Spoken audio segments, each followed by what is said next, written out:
আপনার কাছে কি মনে হয় যে অপতথ্যের টার্গেট, গুজবের টার্গেট খেলোয়াড়রাও যে হচ্ছেন, সেটা কেন? ধন্যবাদ আপনাকে। যে আজকে আমাদের যে শিরোনামটা বা টপিকস, এটা কিন্তু খুবই ইম্পর্টেন্ট। হ্যাঁ, এটা তো আমাদের সামাজিকভাবে প্রতিটা মানুষের জন্য যেরকম ইম্পর্টেন্ট, বাট আমার কাছে মনে হয় অ্যাথলেট বা ক্রীড়াবিদদের জন্য এটা কিন্তু অত্যন্ত গুরুত্বপূর্ণ। একজন স্বাভাবিক মানুষ কিন্তু, যারা আমি আপনি বা সবাই যারা চাকরি জীবনে অভ্যস্ত কিংবা সাধারণভাবে পড়াশোনায় অভ্যস্ত, তাদের কিন্তু মানসিক চাপটানা যতটুকু থাকে, একজন ক্রীড়াবিদের প্রতি কিন্তু মানুষের প্রত্যাশা অনেক বেশি থাকে। শুধুমাত্র যদি বৈশ্বিক প্রেক্ষাপট বিবেচনা করি, একটি দেশের যেরকম চাপ থাকে, একটি বৈশ্বিক চাপও কিন্তু একজন খেলোয়াড়ের মধ্যে কিন্তু ব্যাপকভাবে কাজ করে। সেই প্রেক্ষিতে যদি বিবেচনা করি যে এই যে অপতথ্যগুলো ছড়ানো হচ্ছে, গুজবের যে নিউজগুলো ছড়ানো হচ্ছে, সেগুলো কিন্তু একজন ক্রীড়াবিদকে তার মানসিক যে চেতনা, তাকে কিন্তু দারুণভাবে কিন্তু আপনার ক্ষতিগ্রস্ত করে। এই যে অপতথ্য যে ছড়ানো হচ্ছে, আপনি একটা জিনিস কি, এখন আমি না হয় স্ক্যানারের মাধ্যমে এটা ফেক নিউজ আমি এটা চেক করতে পারছি। আমাদের দেশের যেখানে অনেক মানুষ শুধুমাত্র ফেসবুক ব্যবহার করছে কিংবা এই স্ক্যানার সম্পর্কে তারা অবগত নয়, কিভাবে ফেক নিউজগুলো চেক করবে, তাদের কাছে কিন্তু এই অপতথ্যগুলো অত্যন্ত প্রাসঙ্গিক এবং গ্রহণযোগ্য হয়ে ওঠে।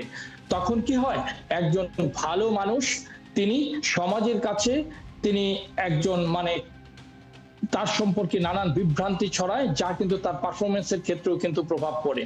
আজকে দেখেন আপনি সাকিব আল হাসান সম্পর্কে যেটা ছড়ালো, যে তাহেরির সঙ্গে তার জন্মদিন পালনের ছবি, তারপর আমরা দেখতে পাচ্ছি যে রোনালদোর বিভিন্ন ছবি, সহ অন্যান্য অ্যাথলেটদের ছবি দেখতে পাচ্ছি। এই যে অপতথ্যগুলো, এই অপতথ্যগুলো আপনি যখন দেখবেন যে, আমি যদি এইভাবে বিশ্লেষণ করি, রোনালদো অসহায় মানুষের পাশে দাঁড়িয়েছেন, এটাতে কিন্তু আমার কাছে একটা খুবই ইতিবাচক বার্তা দেয়। যখন আমি শুনি যে না, উনি এটার সঙ্গে ইনভলভ ছিলেন না, এই নিউজটা ফেক, তখন কিন্তু তার সম্পর্কে আমার একটি কিন্তু নেতিবাচক ধারণা কিন্তু চলে আসে যে রোনালদো তো এটার সঙ্গে সম্পৃক্ত হলেও পারতেন। তো এই যে আমার একজন সম্পর্কে, মানুষ সম্পর্কে আমার যে ধারণার পরিবর্তন হচ্ছে, সেটা কিন্তু অত্যন্ত গুরুত্বপূর্ণ। আজকে দেখেন, শুধুমাত্র ক্রীড়াবিদদের ক্ষেত্রেই নয়, আমরা রাজনীতিবিদদের ক্ষেত্রে দেখতে পাচ্ছি, বিনোদন জগতের সেলিব্রিটিদের ক্ষেত্রে দেখতে পাচ্ছি, সমাজের প্রত্যেকটা ক্ষেত্রে আমরা দেখতে পাচ্ছি। আমরা দেখতে পাচ্ছি যে মানুষটি অন্যায় করছে, পাপ করছে, তার জন্য কিন্তু রাষ্ট্রীয় আইনি বিচারের ব্যবস্থা রয়েছে। কিন্তু আমরা যখন একজন অন্যায়কারীকে দারুণ ভাবে আমরা সামাজিক যোগাযোগ মাধ্যমে বারবার বারবার তুলে ধরছি, তারও কিন্তু মানবাধিকার কিন্তু ক্ষুণ্ণ হচ্ছে। আর একজন সাধারণ মানুষ যিনি অত্যন্ত সচেতন ভাবে কাজ করেন, একজন ক্রীড়াবিদ হতে পারে, সাধারণ নাগরিক হতে পারে, তার ক্ষেত্রে সেটা কতটুকু মানসিক পীড়নের কারণ হয়, সেটা কিন্তু আমাদেরকে ভেবে দেখা উচিত।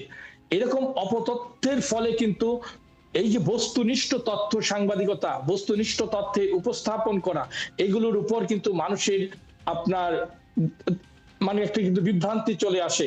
যারা বস্তুনিষ্ঠ তথ্য উপস্থাপন করেন, তাদের প্রতিও কিন্তু একটা মানুষ আস্থাহীনতায় থাকে, সামাজিক বিভাজন তৈরি হয়, এইগুলোর ক্ষেত্রে ভুল বুঝাবুঝি তৈরি হয়। আজকে দেখেন সাকিব আল হাসানের যে ঈদের নামাজের ছবি পরিবেশন করা হচ্ছে, আমরা জানি সাকিবকে নিয়ে বর্তমান সময়ে আলোচনা সমালোচনা মিশ্র প্রতিক্রিয়া নানান কিছু কাজ করছেন। এটা তো কিন্তু অন্যরকম, আমি এইটা বলতে চাচ্ছি না এই পরিবেশের কথা। বর্তমান সময়ে আমরা নানান ধরনের মব কালচার দেখতে পাচ্ছি। এ ধরনের ঘটনা কিন্তু এ ধরনের সংস্কৃতিকে আপনার উৎসাহিত করে। আপনি দেখবেন এই যে গুজব, মিথ্যা নিউজের ফলে আমরা দেখেছি অসহায় মানুষকে অত্যন্ত অত্যন্ত ভয়ানক ভাবে তাদেরকে খুনের সম্মুখীন হতে, এ ধরনের সিনারিও কিন্তু আমরা কিন্তু ঘটনা দেখেছি। কাজে এটার ভয়াবহতা কিন্তু অত্যন্ত ব্যাপক। আমরা যদি সমাজকে সুন্দরভাবে পরিচালিত করতে পারি, পরিশীলিত রুচির পরিচয় দিতে পারি, এসব ব্যাপারে কিন্তু আমাদেরকে অনেক বেশি আপনার সচেতন হতে হবে। আরেকটা ব্যাপার, এই যে ফেক নিউজ, এই ফেক নিউজের ফলেও কিন্তু ব্যক্তির সম্মান কিন্তু এবং নিরাপত্তাও কিন্তু নানানভাবে আপনার ক্ষুণ্ণ হচ্ছে। তো এই যে সামাজিক অবক্ষয়, আমাদের একজন ভালো মানুষকে মন্দভাবে উপস্থাপন করার ফলে সমাজে যে একটা ভীতিকর পরিস্থিতি তৈরি হয়, সেটা কিন্তু আপনি বলছিলেন বিভিন্ন অঙ্গনে অনেককেই আসলে এই ধরনের গুজবের সম্মুখীন হতে হয়। আমরা অনেক সময় দেখি যে রাজনৈতিক যেসব অপতথ্য ছড়ায় সেখানে রাজনীতিতে যারা বিরোধী শক্তি তাদের অনেক সময় এটা পরিকল্পনা মাফিক করা হয়ে থাকে, ষড়যন্ত্র বা প্রোপাগান্ডার অংশ আমরা বলে থাকি।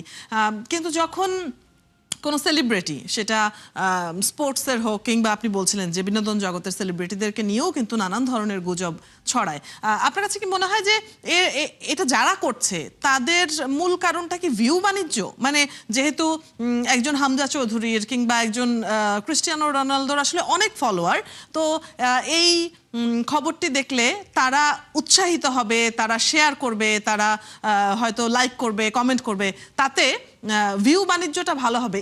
এইটা কি আসলে মূল উদ্দেশ্য বলে আপনি মনে করেন? হ্যাঁ, খুব গুরুত্বপূর্ণ প্রশ্ন। আমি এটাকে তিনটে ভাগে আমি দেখতে চাই।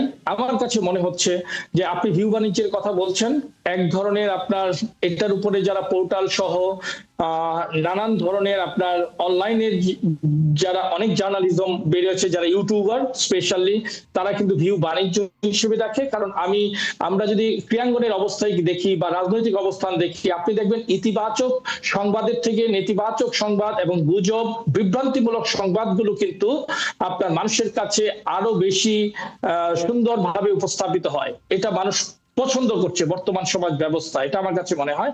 আরেকটা মানুষ হচ্ছে যে মানুষ এটাতে একটা নির্মল আনন্দ অনুভব করছে, যে কারণে আপনি দেখবেন এই ভিডিওগুলো আপনার খুব বেশি দেখছে।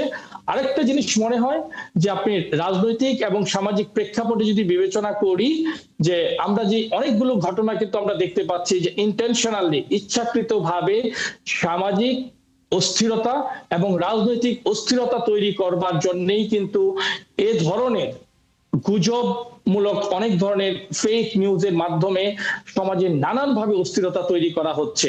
এই তিন ভাবে আমি জিনিসটা দেখতে চাই। একটা জিনিস কি, আমাদের যারা পারিবারিক শিক্ষা, প্রাতিষ্ঠানিক শিক্ষায়, আপনার যারা প্রকৃত শিক্ষায় আপনার বড় হয়ে উঠেছেন, আপনারা দেখবেন তারা কিন্তু বস্তুনিষ্ঠ সংবাদটাই কিন্তু ইতিবাচকভাবে উপস্থাপন করে থাকেন। বাট বর্তমান সমাজ ব্যবস্থায় আমরা দেখছি যেভাবে বিভিন্ন ইউটিউবাররা, সবার কথা আমি বলছি না, আপনার নেতিবাচক দিকগুলো উপস্থাপন করছেন, এত সুন্দরভাবে তারা উপস্থাপন করছেন যা মানুষের কাছে আপনার ইতিবাচকভাবে তারা গ্রহণযোগ্যতা পাচ্ছে। তো আপনার সমাজের নেতিবাচক দিকগুলো যদি ইতিবাচকভাবে গ্রহণযোগ্যতা পায়, তখনই কিন্তু আপনার সমাজে কিন্তু অবক্ষয় এবং রাষ্ট্রীয় পর্যায়ে সেই অবক্ষয় শুরু হয়। এবং আপনি মবের কথা বলছিলেন, আমরা এরকম আসলে দেখেছিও, নজির আছে যে গুজব থেকে বড় ধরনের মব তৈরি হয়েছে এবং অনেক ধরনের ক্ষয়ক্ষতি সাধিত হয়েছে। আপনার সাথে এই বিষয় নিয়ে নিশ্চয়ই আমরা আরো আলোচনা করব।